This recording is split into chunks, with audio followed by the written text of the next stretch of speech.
বাংলা সাহিত্যের ইতিহাসে সুকান্ত ভট্টাচার্য এক অগ্নিঝরা নাম। মাত্র ২১ বছরের ক্ষণজন্মা জীবনে তিনি বাংলা কাব্য জগতে যে বিপ্লব ও সমাজ চেতনার মশাল জ্বালিয়ে গেছেন তা আজও অনির্বাণ। সুকান্ত ছিলেন শোষিত, পীড়িত এবং ক্ষুধার্ত মানুষের খাঁটি প্রতিনিধি। বুর্জোয়া ও অভিজাত সমাজ ব্যবস্থার বিরুদ্ধে তার কলম গর্জে উঠেছিল তীব্র বিদ্রোহে। তিনি শুধু রূপ, রস, গন্ধের কবি ছিলেন না, তিনি ছিলেন পরিবর্তনের কবি। তার প্রতিটি লেখনীতে প্রকাশ পেয়েছে সাম্যবাদ, সামাজিক অসাম্যের প্রতি তীব্র ক্ষোভ এবং এক নতুন শোষণমুক্ত পৃথিবীর স্বপ্ন। সুকান্ত আমাদের শিখিয়েছেন অন্যায়ের বিরুদ্ধে মাথা নত না করে কিভাবে কবিতার শব্দকে অস্ত্র বানিয়ে লড়াই করতে হয়। প্রথমেই আসে সমাজ জীবনের রূঢ় বাস্তবতার কথা। অনাহার, ক্ষুধা এবং দারিদ্র্য যে একটি মানুষের সৌন্দর্য চেতনাকেও ছাপিয়ে যেতে পারে তা সুকান্ত বুভিক্ষু মানুষের চোখে অত্যন্ত সাহসিকতার সাথে তুলে ধরেছেন তার হে মহাজীবন কবিতায়।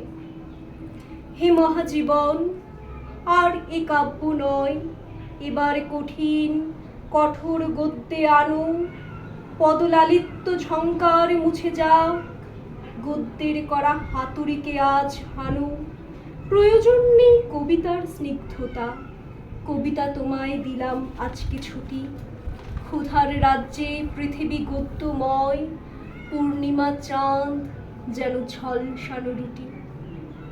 কবি অনুধাবন করেছিলেন পেটে ক্ষুধা থাকলে পূর্ণিমার চাঁদও তার সৌন্দর্য হারায় এবং ঝলসানো রুটির মতো মনে হয়। সমাজ জীবনের এই চরম সত্যকে স্বীকার করে তিনি রোম্যান্টিকতাকে সরিয়ে রেখে কঠিন বাস্তবতার মুখোমুখি দাঁড়িয়েছেন। তবে সুকান্ত শুধু সমাজ জীবনের জীর্ণ রূপ দেখেই ক্ষান্ত হননি। তিনি নতুন প্রজন্মের জন্য একটি শোষণমুক্ত বাসযোগ্য পৃথিবী গড়ে তোলার স্বপ্ন দেখেছেন। তার ছাড়পত্র কবিতায় এই সমাজ ভাবনা ও দায়িত্ববোধ প্রতিফলিত হয়েছে এইভাবে।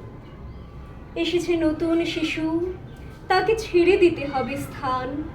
জীর্ণ পৃথিবীতে ব্যর্থ, মৃত আর ধ্বংসস্তূপ পিঠে চলে যেতে হবে আমাদের। চলে যাব, তবু আজ যতক্ষণ দেহে আছে প্রাণ, প্রাণপণে পৃথিবীর সরাবো জঞ্জাল। এ বিশ্বকে, এ শিশুর বাসযোগ্য করে যাব আমি। নবজাতকের কাছে এ আমার দৃঢ় অঙ্গীকার।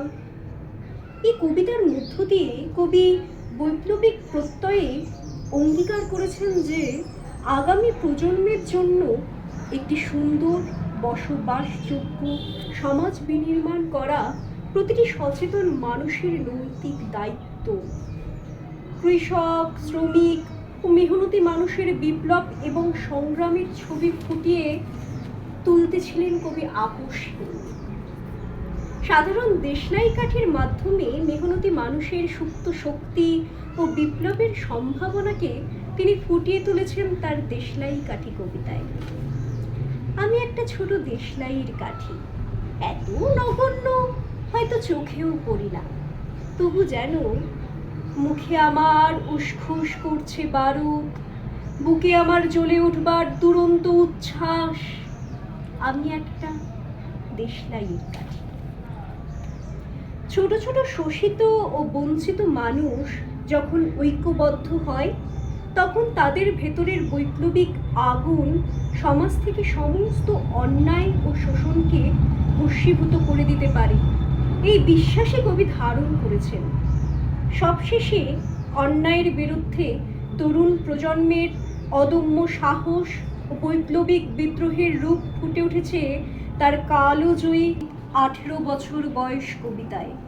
কবি তরুণ শক্তিকে পরিবর্তনের মূল চালিকা শক্তি হিসেবে দেখেছেন। যুব সমাজের এই নির্ভীক চেতনা ও বিপ্লব প্রবণতাই সমাজ পরিবর্তনের মূল ভিত্তি। সুপ্রিয় সুধীবৃন্দ, সুকান্ত ভট্টাচার্যের কবিতা কেবল সাহিত্যের সম্পদ নয়, তা বৈপ্লবিক চেতনার আলোকবর্তিকা। ক্ষুধা, দারিদ্র্য ও অন্যায়ে জর্জরিত সমাজে তার লেখনী আমাদের প্রতিবাদ করতে শেখায় এবং বৈষম্যহীন নতুন এক সমাজ গঠনের প্রেরণা জাগায়। আজ এত বছর পরেও সুকান্তের কবিতা আমাদের সমাজ জীবনে একইভাবে প্রাসঙ্গিক ও অনুপ্রেরণার উৎস।